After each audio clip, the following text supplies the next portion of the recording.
Shalom, everyone, and happy last day of Black History Month on this February 28th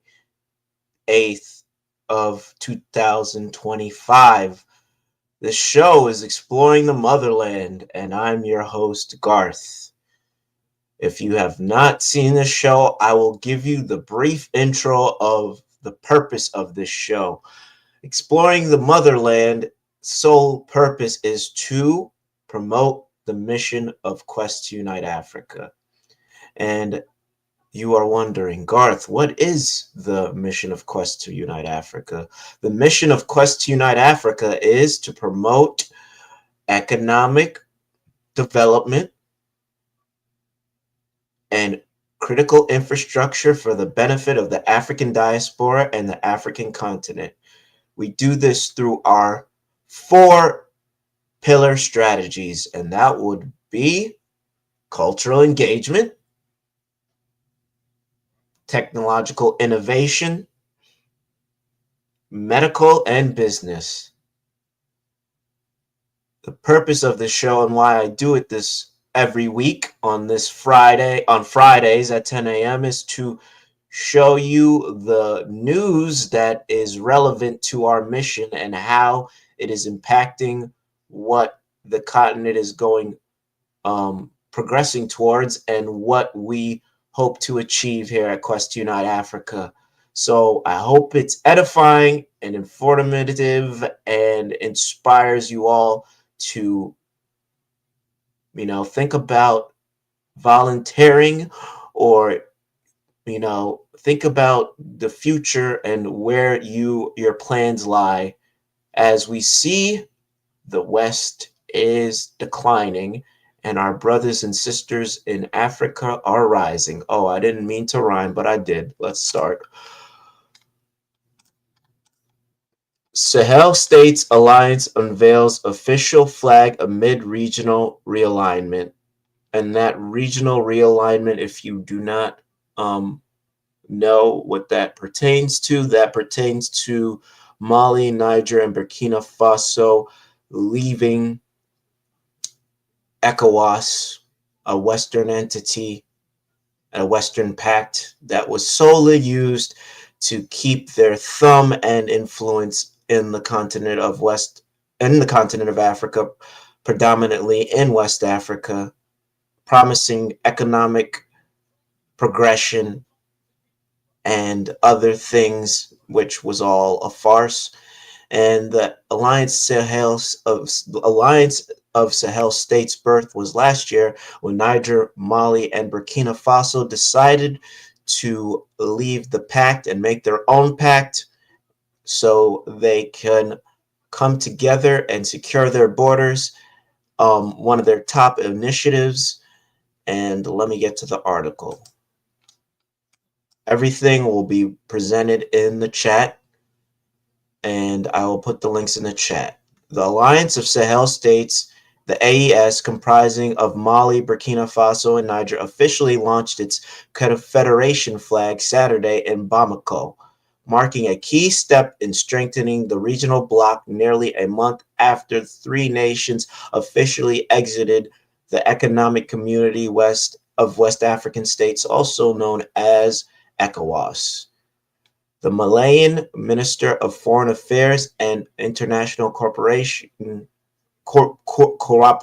said in a statement that the flag's design was approved by the heads of states of these three countries. The flag is rectangular with a green background, as you can see, and features the AES Confederation logo at its center. The color green, often associated with growth, symbolizes hope, prosperity, and renewal.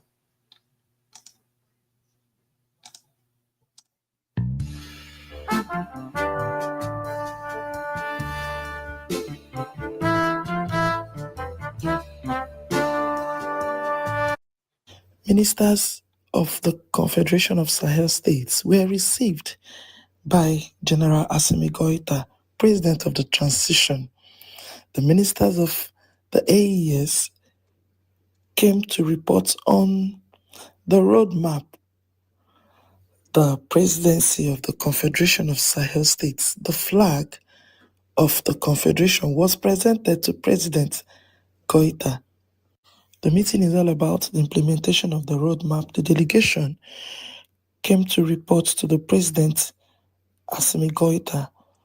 The revaluation minister experiment with satisfaction on projects made and how well we are about good conclusions, and we came to present to His Excellency President, and we also received orientations and guidelines that we have to go quickly, that we have practical and pragmatic, so that it does not know words, that on the lots of things are happening for Confederation space structure.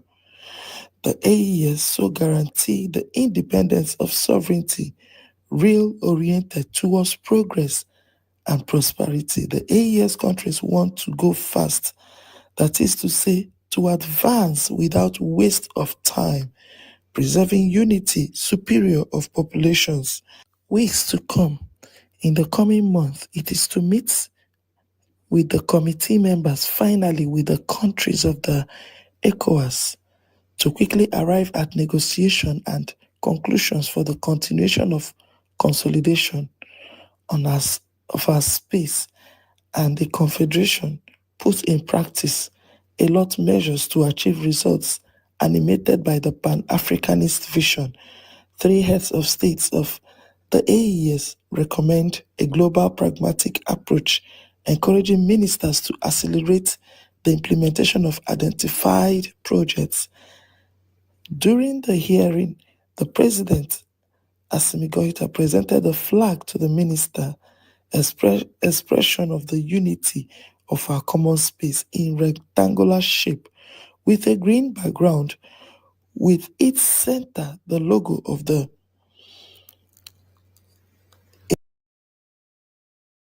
Basically paraphrasing what I said to say what the sister said in, brief paraphrase is, they want to expedite unity, the process of unity and sovereignty, and look forward to creating more projects that garner both those two principles, sovereignty and unity. And next video. My people say when respect is not served anymore, you should leave the table. You should leave the table if respect is not served anymore. If you feel like the treatment you're receiving is below what you deserve, why should you stand for it? If you feel like in some environments you're not welcome and they are not answering your greeting with warmth and kindness, why should you continue doing it? Well, fellas, I think sometimes you gotta respect yourself. American ladies will say, I chose myself. I choose myself. I'm living in because you're not doing good in life. I'm choosing myself. I'm choosing my happiness. Oh, anyway, I'm just kidding. You don't see that in Africa, though. Okay. Something really amazing is happening in Africa. These 3 countries, Mali, Burkina Faso, and Niger, have created their own flag. Congratulations. Now, they are officially now a confederation. What does that mean? It means multiple countries coming together, becoming one country. Congratulations. What's up, everybody? I hope you're doing good.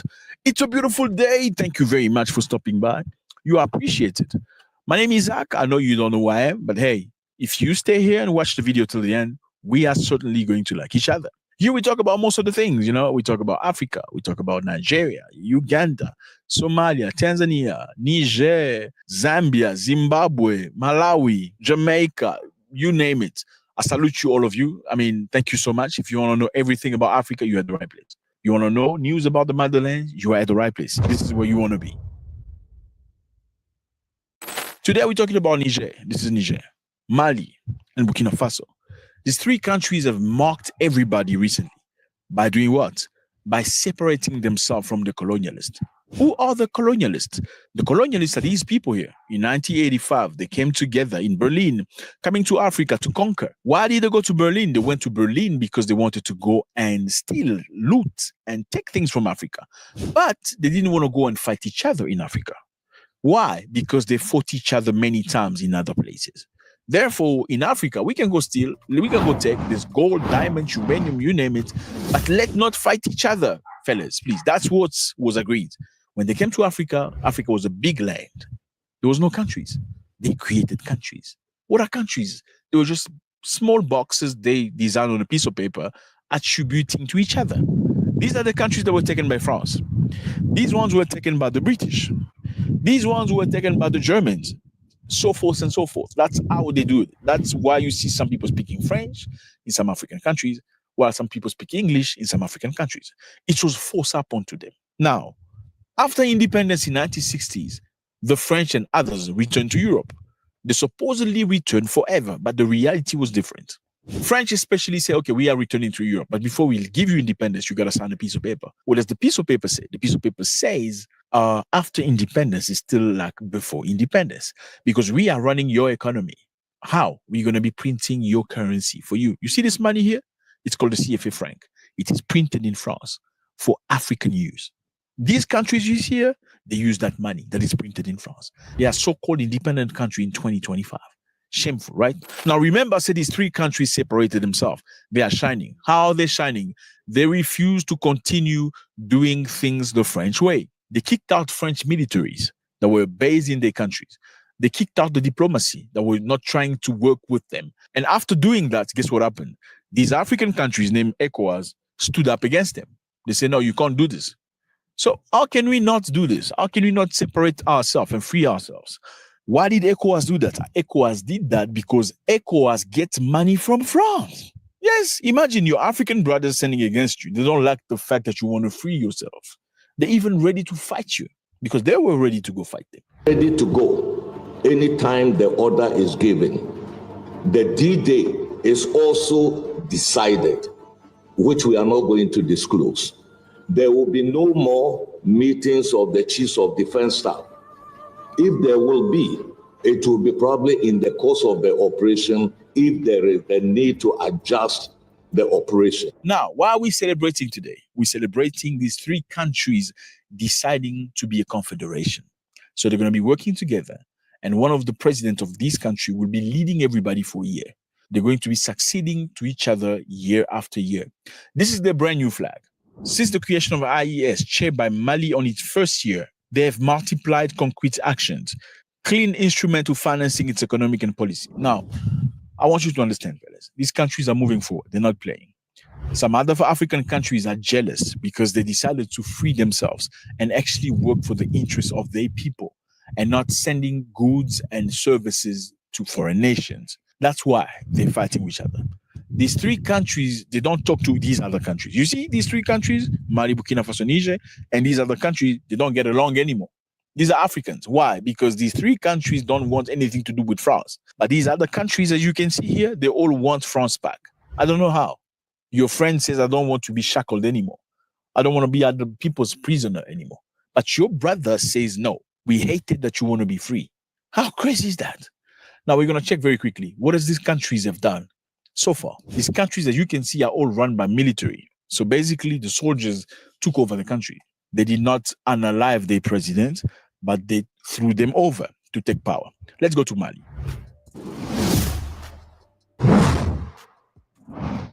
What has Mali done this far? Mali's got a lot of gold, plenty of gold, a lot of it.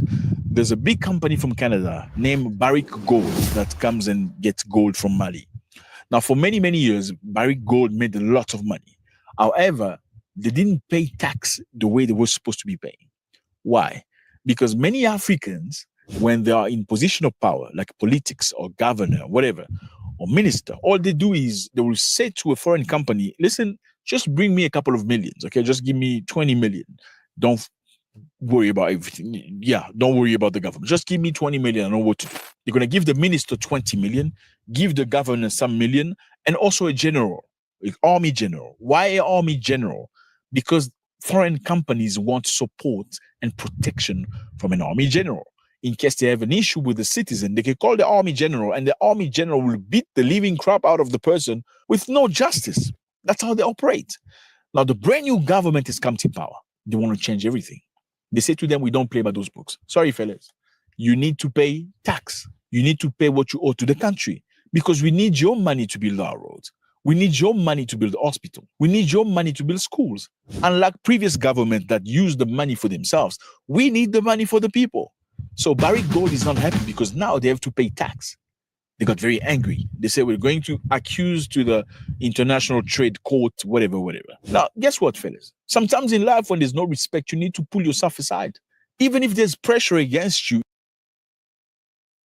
All right, so he actually went into the next story I'm going to talk about, but as it pertains to this article and this news development, Mali, Burkina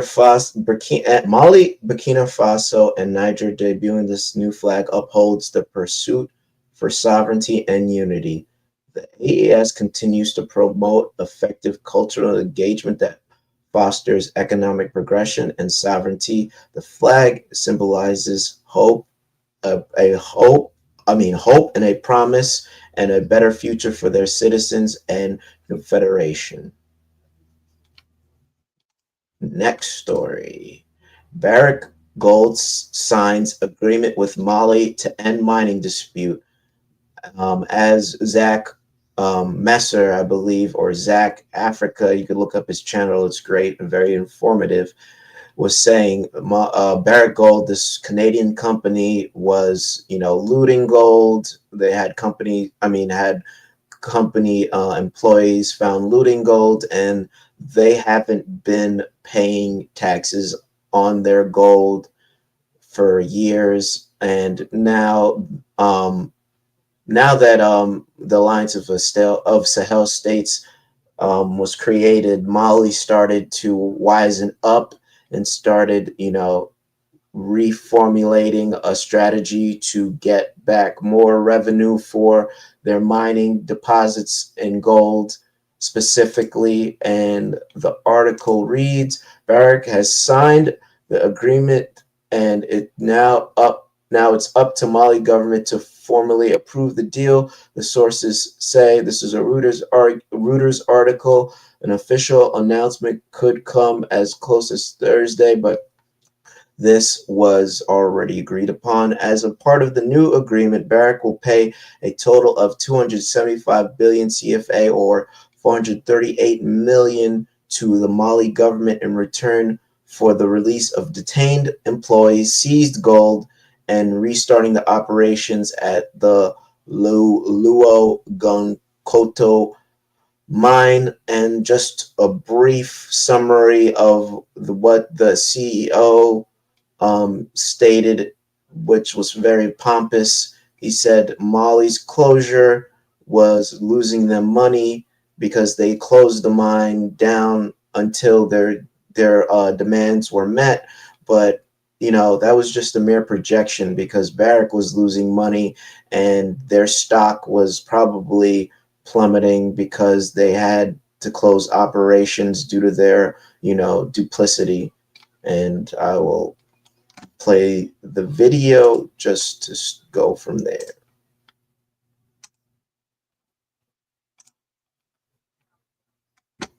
For our last story today, let's move to West Africa, where after nearly 2 years of dispute, the Canadian miner Barrick Gold has reportedly signed a new agreement with the junta-led authorities in Mali. Now, reports suggest that Barrick Gold has signed an agreement to pay a total of $438 million to Mali. This is in return for the release of its detained employees, seized gold, and restarting of operations at a local mine in the country. However, the West African nation's government is yet to approve the deal. Reports say last-minute hurdles could still derail the deal with the Canadian mining company. Now, Barrick Gold and Mali have been at odds with each other since 2023. This is over a contract based on new mining rules that gives the West African country a greater share in the gold mines operated in the country. The row has escalated several times, with Mali detaining 4 senior executives in November, and issuing an arrest warrant for Barrick Gold CEO Mark Bristow in December for charges of money laundering. In return, Barrick has launched an arbitration against Bamako. Now, the signing of the new agreement is likely to put an end to this dispute. It comes just weeks after the junta-led authorities seized gold stock at a mine operated by the Toronto-based mining company. In January, authorities flew nearly 3 metric tons of gold from the company's Loulo-Gounkoto mine complex in western Mali, and this prompted Barrick Gold to suspend its mining operations, leading to lower gold output. Late last week, the West African country reportedly gave Barrick a 1-week deadline to restart its operations. This was after a delegation of more than 15 representatives of Malian ministries, as well as private consulting firm, completed a 3-day inspection of Barrick's mining complex. Now, ever since Mali's junta seized power in 2020, it has repeatedly pledged to scrutinize its mining sector so that the country could benefit more from gold prices running at all-time highs. It has used legal disputes, arrests, and threats to deepen its ties with Russia, to assert greater control over its gold and uranium wealth. While some Western miners, such as the Canadian company B2 Gold, have reached an agreement swiftly with the Malian authorities, others, like Australia's Resolute, whose CEO was detained while in Mali for talks last year, took longer. But with Barrick Gold signing this agreement and looking to resume its operations, will the Mali junta agree to the new deal? We will keep you posted. Merci beaucoup. Hi, how are you? Very well, thanks. Okay, some real bad things are happening in South Africa. Yes, HIV, whatever. I mean, women like that though. Do some stuff, but I'm an adult. You take a lot of gold and they will let you stay in. So you don't have to stay with us. That's what happens sometimes. Now, in Mali, something very interesting has just happened. This company used to take gold, lots of gold. It's called Barrick Gold. They used to take a lot of gold and they never used to pay tax. Why? Because they're Canadians. They can come to an African country and take gold, lots of it, and don't pay tax. Now, why do they pay tax? They don't pay tax because in most African countries, you just need to speak to a supervisor, some sort of a minister. You give him some couple of millions, and the people that are following him, make sure they're eating well, people in government. And you can take whatever you want without having to pay tax. Some countries in Africa are now getting serious and tightening up. But in most African nations up until now, you just have to come, bring some millions for the top guys, and that's it. You can steal and loot and take as much as you want. Now, something different has happened. What has happened? In Mali, they have a brand new government. The brand new government came by force. They didn't win the election. They chased the previous government. Why did they chase the previous government? They chased the previous government because the previous government clearly was working for the interests of Western nations and not the Africans. So the people of Mali say, you know what? We've had enough of you guys, because it feels like you bring in all these investors, but these investors are actually looting from the country and not investing anything. For that matter, they're actually giving you the investment, not us. So the brand new government, composed of military, kicked out the president of power. Now they brought something new. What did they bring new? They asked all these companies to pay tax appropriately. So Barrick Gold was very angry when the new government said you need to pay tax like everybody. Okay, you're not special just because you have a lighter skin. No. Sorry, none of that here. This is a brand new government composed of military as leaders. We don't play that civilian nonsense. You got to pay tax or you get the hell out of this place. Now, obviously, Western nation, they were like, okay, it's fine. We're taking our stuff because you think we don't need you. You need us. They left. Well, a couple of months back, they're back. They're coming now and want to do things appropriately. Canadian miner Barrick Gold has signed a new agreement with the Malian government to end an almost 2-year dispute over the mining assets in the Western African country. The Canadian miner and Mali have locked in a dispute since 2023 over the implementation of the West African Nation Mining Code. Now, what's going to be new right now? What's going to be new is very simple. Here it is. As part of the new agreement, Barrick will pay a total of 275 billion CFA franc. That translates to $438 million to the Malian government in return for the release of detained employees, seized gold, and restarting the operation of the company. So what did the Malian government do? They seize gold from these companies. So you're not going to take gold out of our country and not pay tax. Sorry, they seize gold while they locked in employees who were shady, put them in jail, then they stopped the entire operation. Just imagine an African country seizing gold from a Western nation company, putting employees in jail because they've been looting the country, then stopping operation. Now, what has occurred is the Western nation has come politely saying, hey, we are sorry, we have your money, we want to do things appropriately now. Isn't that what African nations should be doing? Making yourself respected. Sometimes you need to cut ties for the ties to be clean. Okay, if they're holding you in a way that you don't feel comfortable with, sometimes you need to say, I'm sorry, I think I'm going to divorce you for a little bit. You're not telling them this is a temporary divorce. You're just telling them I'm done with you until they get right with you. And now we are going to South Africa.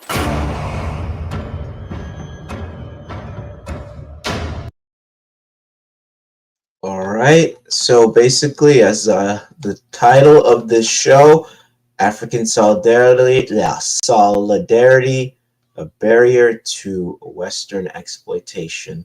Mali is now starting to tighten up and get on code as they are seeking more mining revenues for their gold, and they are creating more strategic business partnerships to make sure that they get the wealth that they are owed and the wealth that will help continue to economically stabilize their country and to help, for a lack of a better term, build better infrastructure, critical infrastructure. And because I do have notes, I don't come in here all willy-nilly. This is promising news as Mali is becoming more prudent with their mining operations. They now see the value in controlling their own resources and being compensated appropriately. Barrick CEO said Mali lost money shutting down operations, but I believe this is their own projection. Mali has economic leverage in this matter and will continue to use it to their full extent. They understand they were being exploited as Barrick employees were looting gold and Barrick was not paying the appropriate tax on their gold mining operations, because taxation is basically a way to countermeasure the price of gold within the country and to finance the gold and to have basically a record on what gold is coming out of the country and what gold is being exported. Furthermore, Barrick was not paying taxes on their mining operations. Mali will generate more economic progression and development if they continue to scrutinize current dealings with foreign entities. They understand seeking more revenue for their own resources is paramount, and the scrutiny continues with this next article. Mali bans export of minerals to audit contracts. I said Mali. Malawi,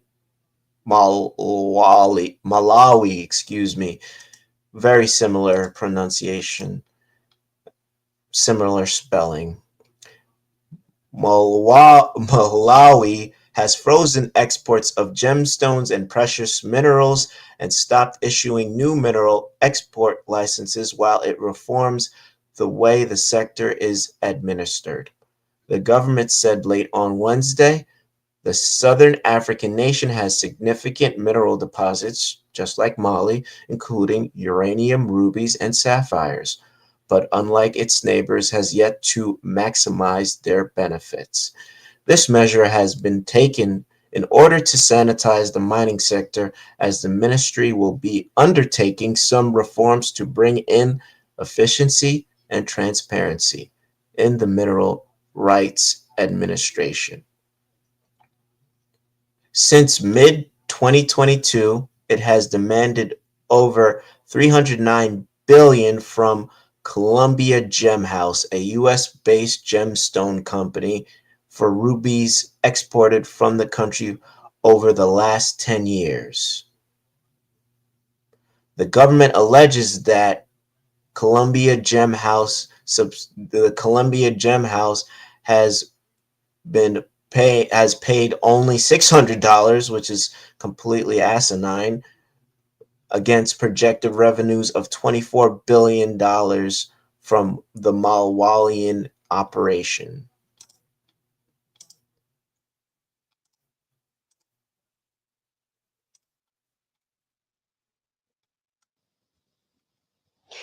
And our last story today is from Malawi, which has frozen exports of precious minerals and gemstones.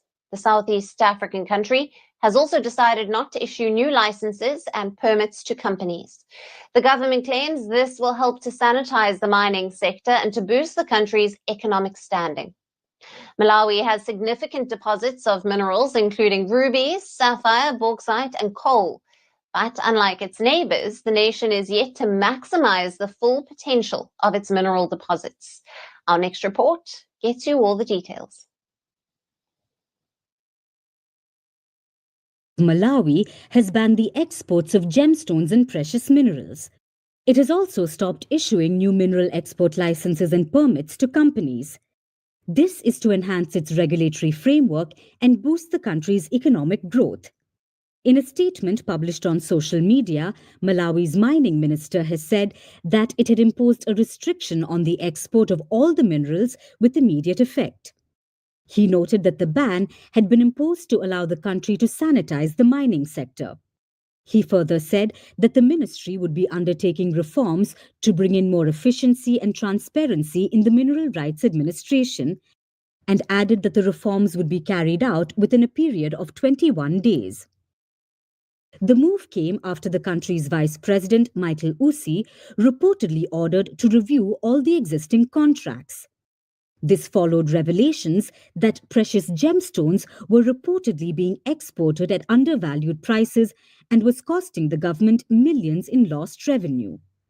Now, Malawi has significant mineral deposits of uranium, rubies, sapphires, bauxite, coal, graphite, rare earth minerals, phosphates, and limestone. But unlike its neighbors, the Southern African nation has yet to maximize its full potential. Malawi's minerals industry has reportedly contributed only 3.5% to the national income in 2023, while it accounts for only about 1% of the country's GDP. The Southern African country has relied mainly on agriculture, with tobacco being its biggest source of foreign exchange. But in recent years, landlocked Malawi has sought billions of dollars in unpaid taxes and royalties from foreign companies. Since mid-2022, it has demanded over $309 billion from Columbia Gem House, a US-based gemstone company. This is to compensate for the rubies exported from Malawi over the past decade. The IMF has said that the amount claimed from the US company is nearly 30 times the debt-laden country's GDP. Yet, despite the government trying to crack down on the foreign companies, nearly 3/4 of the 24 million population of the country continues to live in extreme poverty. They continue to suffer from high inflation, food insecurity, and climate change, with no sight of their woes coming to an end. According to the World Bank, if Malawi capitalizes on the growing demand for green minerals such as graphite and titanium, its mining sector could generate up to $30 billion in exports between 2026 and 2040, which could help it uplift its population out of poverty.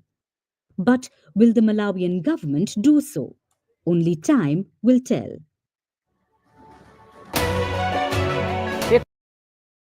In a groundbreaking decision that has sent shockwaves across Africa, Malawi's President Lazarus Chakwera has joined the ranks of Burkina Faso, Mali, and Niger in a decisive move to ban the export of minerals from his country. The Malawian government has frozen exports of gemstones and other precious minerals and halted the issuance of new mineral export licenses. This drastic action is part of a broader effort to reform the mining sector, ensuring that Malawi gains full control over its vast mineral wealth, rather than allowing foreign corporations to reap disproportionate benefits.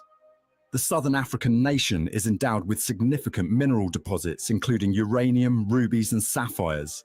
However, unlike its neighbors, Malawi has yet to fully capitalize on these resources for national development. Mining Minister Joseph Makandawire, in a strongly worded statement on Facebook, justified the export ban, stating, "This measure has been taken in order to sanitize the mining sector as the ministry undertakes reforms to bring efficiency and transparency in mineral rights administration." The ban takes effect immediately and will remain in place until further notice, the Ministry of Mining confirmed in an official statement. One might ask, what has triggered this sudden policy shift? Are African leaders finally drawing inspiration from Burkina Faso, Mali, and Niger, countries that have recently taken a stand against foreign exploitation of their natural wealth? To answer these critical questions, we must analyze the recent developments in these nations and how Malawi's decision fits into this broader movement. Malawi's ban follows a directive from Vice President who ordered a 21-day review of all existing mining contracts. This move is part of a larger trend in which African nations are reassessing deals that have historically favored multinational corporations at the expense of local economies. The Malawian government has also been engaged in a high-stakes battle with Columbia Gem House, a US-based gemstone company, over unpaid taxes and royalties. Since mid-2022, the government has demanded more than $309 billion from the company for rubies extracted over the past decade. The allegations are damning. Nyala Mines Limited, a Columbia Gem House subsidiary, reportedly paid a mere $600 in taxes despite generating an estimated $4 billion in revenue from Malawian rubies. To put this into perspective, the amount claimed from Columbia Gem House is nearly 30 times Malawi's annual GDP, according to the International Monetary Fund, IMF. This is a glaring example of how foreign corporations have been enriching themselves while leaving Malawians in poverty. Honestly, when I learned this, I become sad and very angry. This is a crucial moment for the nation. With nearly 75% of its 24 million citizens living in extreme poverty, Malawi cannot afford to continue exporting its resources for a pittance while its people struggle to survive. The decision to freeze mineral exports is not just an economic measure. It is an assertion of sovereignty. Malawi's move mirrors the revolutionary policies adopted by Niger, Burkina Faso, and Mali, where new leadership has taken aggressive steps to regain control over their natural wealth. A particularly striking example is Niger, where the new military leadership under General Abdurrahmane Chiani ousted the previous regime after discovering how the West had been plundering its resources. Documents have surfaced revealing that Niger's former government signed contracts granting only 5% royalties on uranium sales. Absurd. An outrageously low figure for one of the world's largest uranium producers. In a now famous video, the late Wagner PMC leader, Yevgeny Prigozhin, exposed how French companies were selling Nigerian uranium for $200 per kilogram, while Niger itself was receiving a mere 0.80 mol per kilogram. To put this into perspective, Canada sells its uranium for the full market price, yet Niger's wealth was essentially being stolen, with the country receiving only a fraction of its true value. This is not just exploitation, it is outright economic warfare. For those who may not understand the significance of what Malawi is doing, it is important to draw historical parallels. The decision by Niger's junta, and now Malawi's government, follows a path once taken by Libya's Muammar Gaddafi, who sought to unite Africa under a self-sufficient economic system independent of Western exploitation. We all saw how the West responded to Gaddafi's ambitions, with military intervention and regime change. The question now is, will other African leaders follow Malawi's example, or will external forces attempt to pressure Chakwera's administration into reversing this decision? History has shown that when African nations take bold steps to reclaim their resources, they often face intense economic, political, and even military pushback from global powers that benefit from the status quo. President Chakwera's decision is more than just an economic policy. It is a revolutionary act that challenges the long-standing exploitation of African resources by foreign corporations. By taking control of its mineral wealth, Malawi has positioned itself as a leader in the growing movement of African nations demanding economic justice. If this trend continues, we could be witnessing the dawn of a new era where African countries dictate the terms of their own economic destiny, rather than being at the mercy of external powers. The coming months will be crucial in determining whether Malawi's bold stance will hold firm or be met with resistance. The question remains, is this the moment Africa finally reclaims its wealth? Africa, the cradle of humanity, the mother of civilization. That's a very long, it's a very long, informative video. I put the link in the chat, but basically what he's saying is absolutely correct. What Malawi is doing is basically being, basically creating an initiative by banning exports to make sure that they get their economic revenue for their resources, because again, this is just not exploitation. As he said in this video, this is economic warfare. They've been taking minerals and especially gems, and they haven't been paying taxes on it, and they've been selling the gems at market price while they get it on maybe a fraction of the price of, I mean, not even a fraction. It's basically almost what they said, about 5% of the wealth that they got. $600 against $4 billion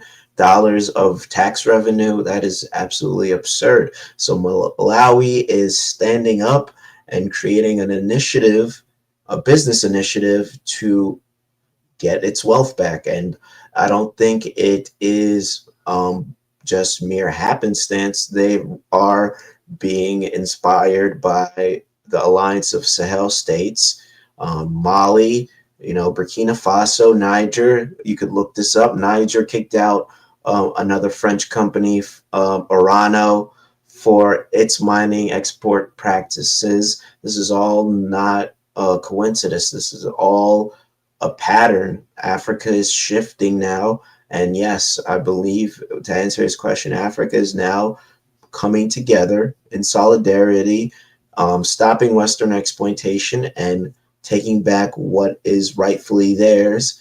And this will spark economic progression and the better critical infrastructure.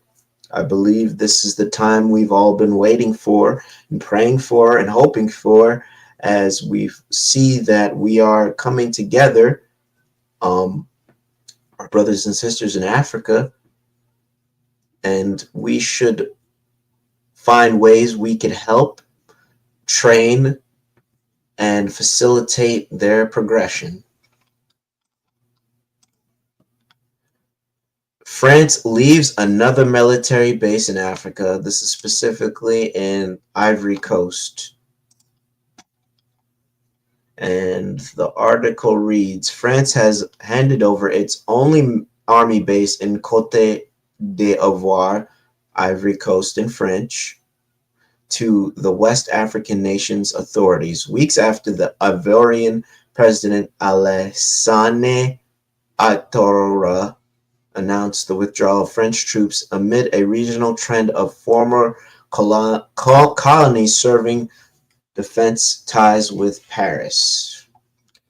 Tuesday, that military they said that also in the article, Tuesday, that military cooperation continues with France, focused on intelligence and training support from the French government. So if you were watching other shows, France is still trying to, uphold its influence in West Africa, but they're trying to do it gently. And I believe that this, the president of Ivory Coast is along with that plan. As yes, on surface level, they're kicking out the French and not having military bases overtly in the country, but they're still trying to cooperate with France and use its military training and its intelligence, which I believe is not smart, and I believe that the citizens of Ivory Coast will see all of the progression going on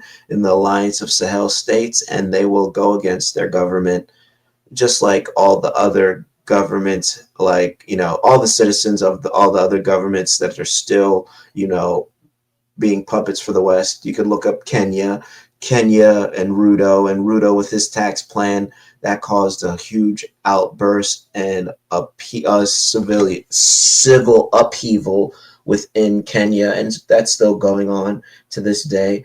As far as that, just an example, you could look that up. Also in Nigeria, Tinubu and his government still, misallocating governmental funds for trips to France and other things, while Nigeria is still, most of its population is living in destitute, poor conditions, while they aren't utilizing their oil, which Nigeria is one of the richest countries in oil in the world, and they still haven't made any infrastructure for the exportation of oil. And these are just examples that you could all look up and see that there is, the citizens are waking up to their corrupt government and the policies and initiatives and partnerships that their governments are doing with the West, and they're seeing how it's hurting them. So I don't see that being far-fetched in Ivory Coast, but I'm ranting. And let me play the article and let me play the videos and put the articles in the chat.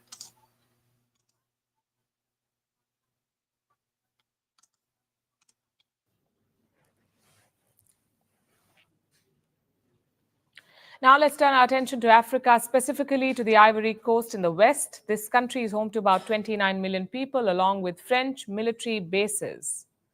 But that last part is set to change because the French troops are leaving. Paris has lost its last military base in the country, and by proxy, another stronghold in the region. After Mali, Niger, Burkina Faso, Chad, and Senegal, the French military has been forced to leave the Ivory Coast. What does that mean for France's African ambitions? And why has the Ivory Coast expelled French troops? Our next report tells you.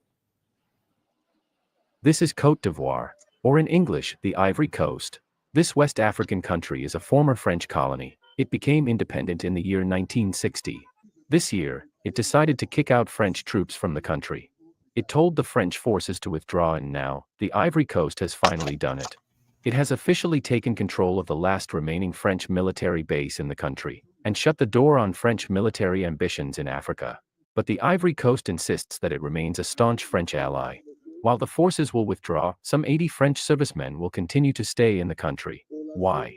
To apparently advise and train the Ivorian military. France is transforming its presence. France is not disappearing. 80 French soldiers, forming the core of an inter-army military detachment, will become, in a way, part of the French military for disciplinary needs and for training purposes. This act marks a new stage in the relationship of friendship and strategic cooperation between our two nations. But this is a major blow to Paris. It has lost yet another stronghold in Africa. After Mali in 2022, Niger and Burkina Faso in 2023, Chad in 2024, Ivory Coast, now, in 2025, and Senegal by the end of this year. Now, French military presence in Africa will soon be limited to only two countries. In Djibouti with 1,500 troops, and Gabon with 350 soldiers. France has been asked to leave more than 70% of African countries where it had troop presence, which is a far cry from its troop station since colonial times. You see, France was once a major colonying power. It maintained stronghold in West and Central Africa. It controlled several countries in the region, and by proxy, millions of African people. But during the 1960s the empire broke up. Though, France maintained its presence in the region. By maintaining control of the military bases, For decades, it stationed thousands of troops across the region, but a few years ago a broader change erupted and transformed the region's engagement with Paris. It started when 3 countries were hit by military coups: Mali, Burkina Faso, and Niger. As a string of governments toppled, ruling military juntas replaced them and they started kicking the French troops away. Soon, other former French colonies joined in, with sharp criticism of France. Partially, for political gains, the Ivory Coast is heading to polls this year, in October. While there is no formal decision yet, their president, Alassane Ouattara, has signaled that he wants to run again, for a 4th term. So he may be leaning into the anti-France sentiment to rally public opinion. But either way, this is a setback for Paris, which has, for decades now, maintained military bases across Africa to continue its influence over the region. So looks like Paris' colonial pet project in Africa is finally dismantling. Merci beaucoup. Hi.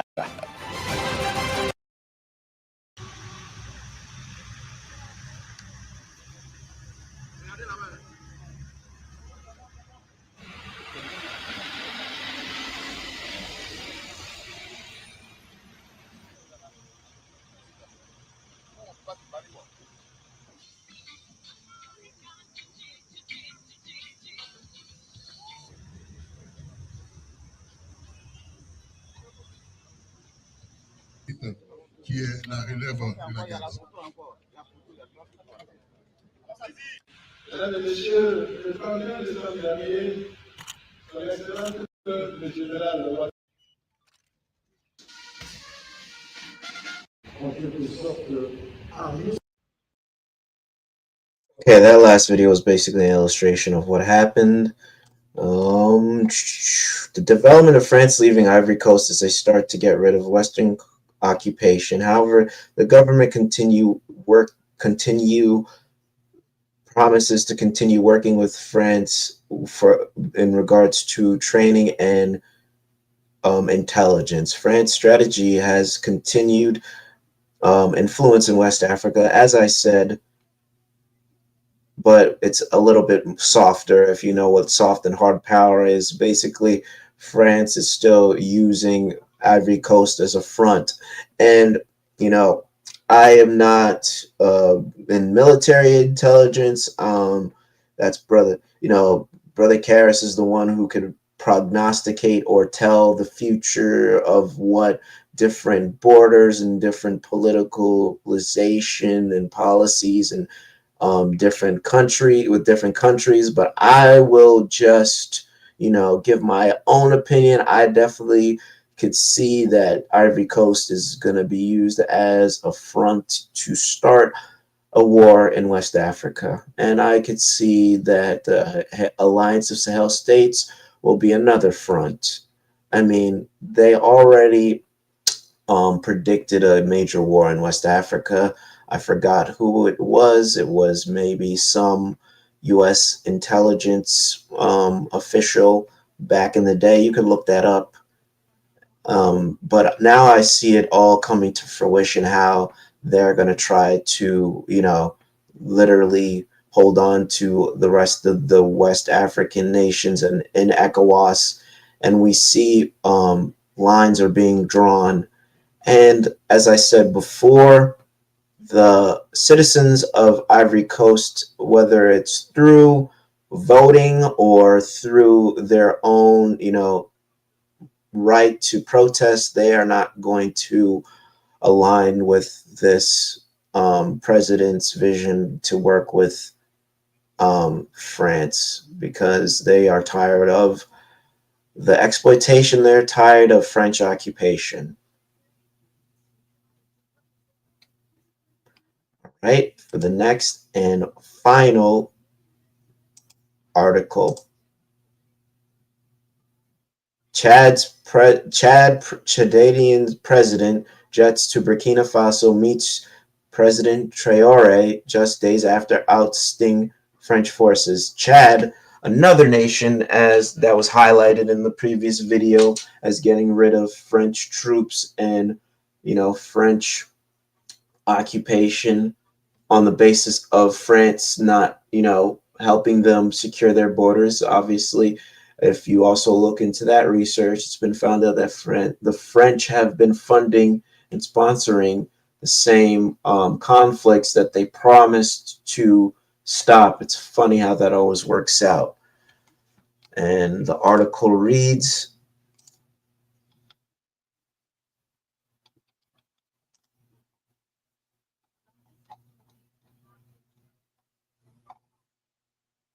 if I could find it.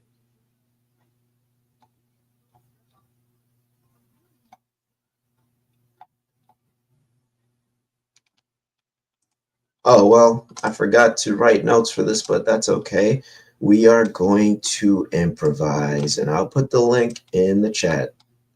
And you really have to dig for these links and these videos because, again, our own government and, you know, the West, they're censoring news like crazy.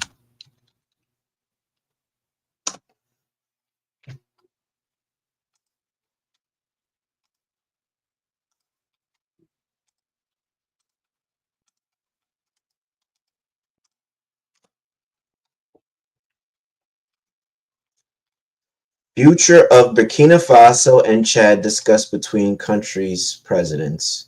On February 21st, President of Chad, Mohamed Idris Deby, arrived in Ouagadougou, that is the capital of Burkina Faso, which I was blessed to visit and to see. Was greeted by President Ibrahim Traoré. During his visit, the Chadian president also attended the opening ceremony of the 29th Pan-African Film and Television Festival in Ouagadougou. Chad's president, Deby, and his Burkinabe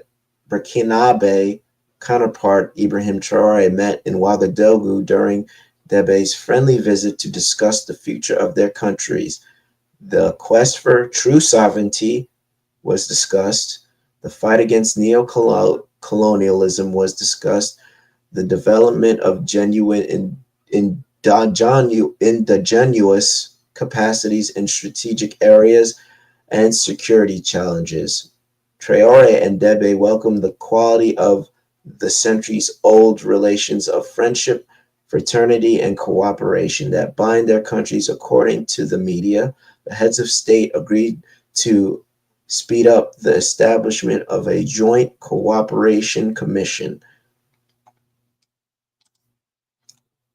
And if you don't know, this is huge because Chad, I believe, could end up joining the Alliance of Sahel States because their whole thing, again, was for the French said that they would promise to protect their borders and to help with their jihadist problem, and they later found out that, again, the French haven't been effective, and again, they probably saw what was happening in Burkina Faso, Niger, and Mali. They probably researched and found out that in those countries, the French who formerly were a part, those countries who were formerly a part of ECOWAS, that the French were, again, not, you know, coming to terms or, you know, doing what they promised to do to secure their borders, and they kicked out the French, and now the president of Chad saw that, and now he decided to kick out the French and wants to do a strategic partnership with Ibrahim Traoré to secure their borders, and I believe they could do that just by joining the Alliance of Sahel States because all of their interests align. Pretty much the continent of Africa, all their interests align together, and it's now time for them to come together to stop the exploitation. In an expected move that has sent shockwaves, Chad's president Mohamed Idris Itno has once again asserted his country's sovereignty with a bold and strategic visit to Burkina Faso, where he engaged in high-level talks with the revolutionary leader, Captain Ibrahim Traoré. This historic meeting has sent shockwaves not only across West Africa, but also throughout Western capitals, particularly in France, a former colonial power that has long exploited the region's vast resources and political instability for its own benefit. What makes this visit particularly significant is its timing, coming just weeks after Chad made the unprecedented decision to expel French troops from its soil, a move reminiscent of the path taken by Burkina Faso, Mali, and Niger. By doing so, Chad has signaled its intent to align itself with the emerging Sahelian bloc of independent nations that are rejecting foreign military presence and neo-colonial control in favor of regional self-determination and sovereignty. This meeting is not just about diplomacy, it represents a turning point in the geopolitical dynamics of the Sahel, with profound implications for both African unity and Western dominance in the region. During his visit to Ouagadougou, President Deby held a closed-door meeting with Captain Ibrahim Traoré, a leader known for his anti-imperialist stance and strong advocacy for African sovereignty. The secrecy surrounding their discussions has fueled speculation, with many questioning what game-changing strategies the two leaders might be planning for the future of the Sahel. However, insiders suggest that their dialogue focused on several key strategic areas which I want to break down in detail. But before I do that, kindly consider hitting that like button and subscribe if you haven't already. And now let's break it down in detail. Both Chad and Burkina Faso have been at the forefront of Africa's struggle for self-determination, rejecting external interference in their domestic affairs. The leaders discussed ways to reduce reliance on Western powers, particularly France, which has long exerted political and economic influence over Francophone Africa, strengthen internal governance structures to resist external manipulation and build more autonomous political systems, assert control over natural resources, ensuring that wealth generated from oil, gold, and other commodities benefits local populations rather than foreign corporations. France's declining influence in Africa has been accelerated by the withdrawal of its military forces from Mali, Burkina Faso, Niger, and now Chad. Both Deby and Traoré have made it clear that their nations will no longer serve as vassal states to foreign powers. Their discussion likely included ending exploitative military agreements that allowed French forces to operate with impunity in their territories, challenging Western-backed financial institutions like the CFA franc system, which ties African economies to European monetary policies, promoting Pan-African institutions that serve the interests of Africans rather than former colonial rulers. One of the most crucial aspects of their meeting was how Chad and Burkina Faso can build indigenous capabilities in sectors like defense, technology, and agriculture. The two leaders are working towards strengthening military cooperation, including joint training exercises and intelligence sharing to improve regional security, investing in local industries to reduce dependence on Western imports and create economic self-sufficiency, encouraging educational reforms that prioritize African history, culture, and technological advancement rather than Western-centric curriculums. The Sahel has been plagued by terrorism and instability exacerbated by the failures of Western-led military interventions, such as Operation Barkhane and the G5 Sahel Force, which have done little to curb extremist violence. Instead of relying on what foreign troops, Burkina Faso and Chad are looking to enhance military coordination among Sahelian nations to tackle insurgencies more effectively, implement community-driven security initiatives that empower local populations to defend their territories, adopt an African-led approach to counter-terrorism free from Western political interests. President Deby's visit was not just about security and politics, it also had cultural and diplomatic significance. His trip coincided with the 129th edition of the Pan-African Film and Television Festival of Ouagadougou, FESPACO, where Chad was the guest country of honor. However, beyond the symbolism, this event served as a strategic opportunity for high-level bilateral discussions between Chad and Burkina Faso, paving the way for a joint commission that will oversee long-term cooperation between the two nations. The clear objective of this partnership is to deepen economic ties, facilitating trade and infrastructure development between Chad and Burkina Faso, strengthen military and intelligence sharing agreements, to counter external threats, enhance political alignment in regional and international forums to advocate for a more independent Africa. One of the most significant outcomes of this visit is Chad's potential integration into the Alliance of Sahel States, AES, a new regional bloc composed of Burkina Faso, Mali and Niger, which was established to counter foreign influence and promote self-reliance. The AES has been a thorn in the side of Western powers, as it represents a shift away from the traditional Francophone alliances that have kept these nations economically and militarily dependent on France. If Chad joins, it will strengthen the AES militarily, adding Chad's experienced army to its collective defense strategy, expand the alliance's economic reach, creating new trade routes and investment opportunities, deliver a decisive blow to Western influence, marking the rise of a self-sufficient Sahelian coalition. The AES has been a thorn in the side of Western powers, as it represents a shift away from the traditional Francophone alliances that have kept these nations economically and militarily dependent on France. Within Chad, there is an increasing public support for joining the AES, with youth movements and civil society organizations actively campaigning for integration, political figures and activists pushing for closer ties with Burkina Faso, Mali and Niger. A national debate emerging over the long-term benefits of breaking away from Western-controlled institutions. President Deby has invited Captain Traoré for a reciprocal visit to Chad, signaling that discussions on this issue are far from over and that a major political shift could be on the horizon.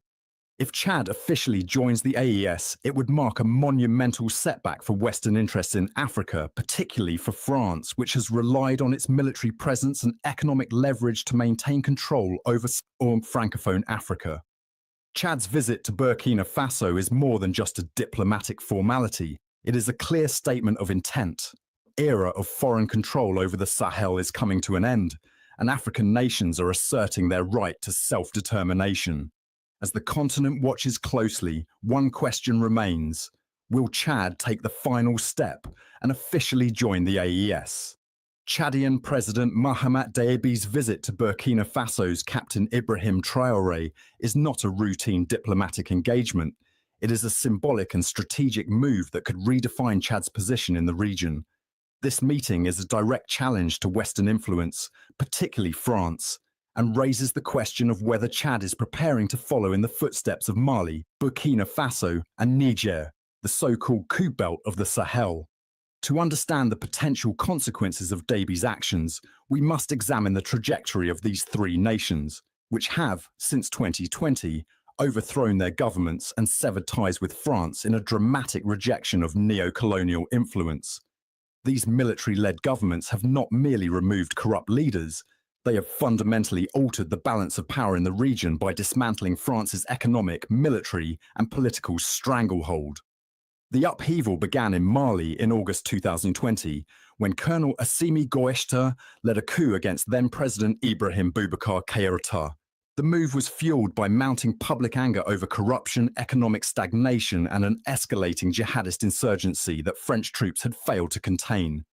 By 2022, Goïta had expelled French forces, closed military bases, and turned to Russia's Wagner Group for security assistance. The shift was more than a military maneuver.